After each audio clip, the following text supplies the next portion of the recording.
LeBron James coming out and saying that he's not going to be playing in the 2028 Olympics. Real quick, Ben, you had a good point. We were talking last night, prepping for the show, about LeBron not playing in the 2028 Olympics is a bigger deal than what people expect. Yeah, when you see this storyline and you see that LeBron James is basically openly admitted he's not playing 4 more years in the NBA, which maybe it's one of those things where he just owes. We know Shams Charania had mentioned this months ago. He feels like he owes it to his family, owes it to his business partners, that at some point he hangs up the sneakers.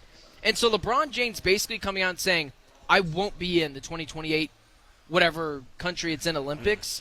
I think it's a really big deal because the LeBron James-less NBA is something that we haven't really dove into as a society. It's something I've talked about for a few months, especially after the All-Star break when LeBron only played a couple of minutes.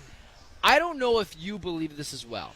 With the new faces of the NBA, we saw the playoffs ratings. As soon as Steph Curry, as soon as LeBron James didn't make long playoff runs, Kevin Durant either, the playoff ratings dropped. So I'd be curious, do you think that there is an issue with a NBA that doesn't have not just the LeBron James, but a Steph Curry, a Kevin Durant? All these guys are 35-plus years old.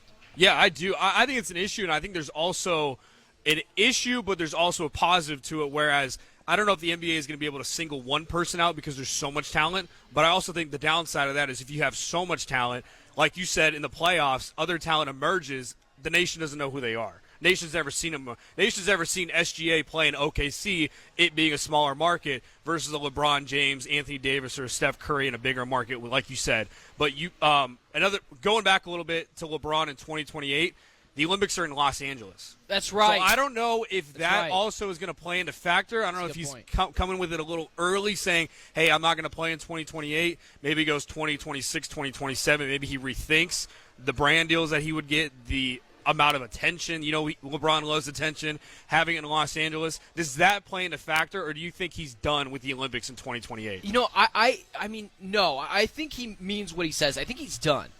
But what really gets me thinking is this Los Angeles Lakers team is just not winning a title. I told you last week, I think LeBron James is out on the idea of winning titles in the NBA. Otherwise, I feel like he would have taken the pay cut. He would have done a better job recruiting. I think he's realized that his time of winning NBA championships is far over. So it really leads me to believe, could this be LeBron James last year in the NBA? There's no other records for him to break. He's already proven to everyone that he can break every record, and still people will believe he's not the greatest player of all time. And we've heard him say he wants to play with his son. He's not going to wait for Bryce, his next son, who can actually really play. Yeah, he can hoop. He's tall, too. He's like 6'8". Already way taller than his brother Bronny. Do you think this could be LeBron's last year in the NBA?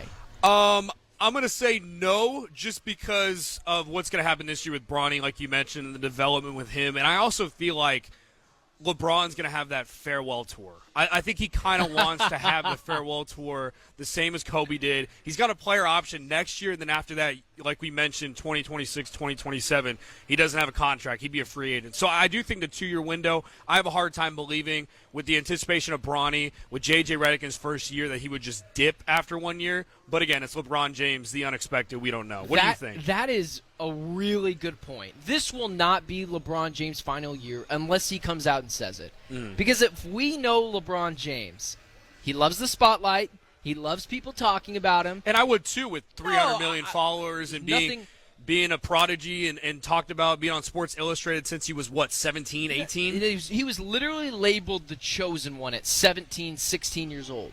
LeBron James likes the attention, and that's fine. He has mostly adapted around the attention well. He's been a great figure for everyone in sports, although some people, for some reason, still don't like LeBron, which drives me insane because I feel like you can separate the person and the athlete fairly easily.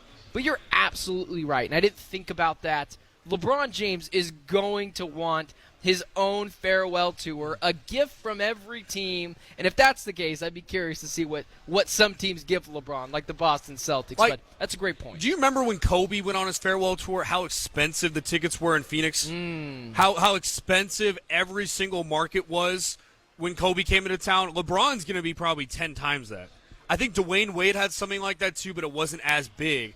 But LeBron James, I mean, if you want a ticket to go watch LeBron James' last game in Phoenix, I mean, I think nosebleeds are probably going to be $300, $400, $500. Have you seen LeBron James play live before?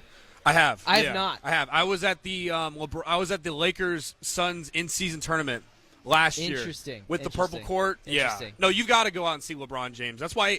Hopefully, this isn't his last year, so you can go out and see him live. Well, you just always tell yourself that LeBron's always going to be there. It's very similar to the Tom Brady effect, where LeBron James has just always been there. So you're like, I'll just wait till next year. He'll be here then, and that's the thing that it's the worries that you worry about, because at some point LeBron James will be gone. So that's a really interesting point that you made. LeBron James will absolutely want his own farewell tour and everything in between to shower him with praise. Although I disagree with you. I don't think it will be as big as Kobe's.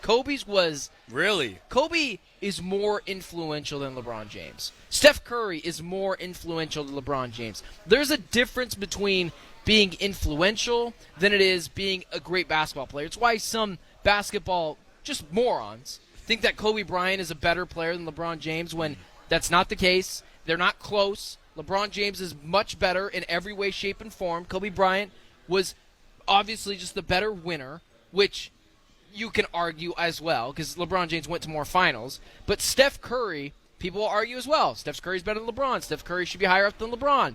No, that's not actually the case.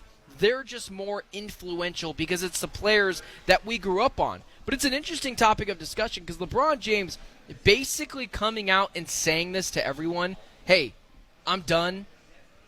It's the time for the NBA to finally start marketing their new stars a lot better, whether it's Devin Booker, whether it's SGA, whether it's Anthony Edwards. They've done a very, very poor job of that. They've been putting Steph Curry and Kevin Durant and LeBron James on the biggest time slots and the biggest moments, and people are still buying it.